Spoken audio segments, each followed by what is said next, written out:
গ্যাস্ট্রিকের ওষুধ যেন নিত্যদিনের সঙ্গী হয়েছে। আমাদের গ্যাস্ট্রিকের সমস্যা দিন দিন বেড়েই চলেছে।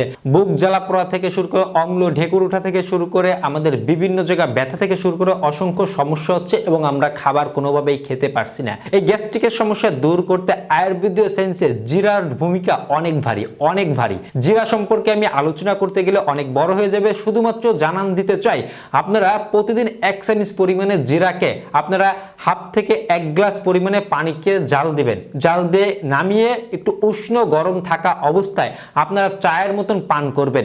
এই জিরা পানি আপনারা সকালে খালি পেট থেকে শুরু করে ঘুমানোর 1 থেকে 2 ঘন্টা পূর্বের আগ পর্যন্ত যখন ইচ্ছা তখনই পান করতে পারেন। এভাবে আপনারা প্রতিদিন পান করবেন। আপনারা 1 থেকে 2 মাসের মধ্যে ইনশাআল্লাহ গ্যাস্ট্রিকের সমস্যা দূর সহ আপনাদের পেটের স্বাস্থ্য ভালো রাখতে, হজম শক্তি বৃদ্ধি করতে অসংখ্য কিছু উপকারিতা দিয়ে থাকে জিরায়। আমরা অবশ্যই নিয়মিত খেতে পারি। ধন্যবাদ সবাই।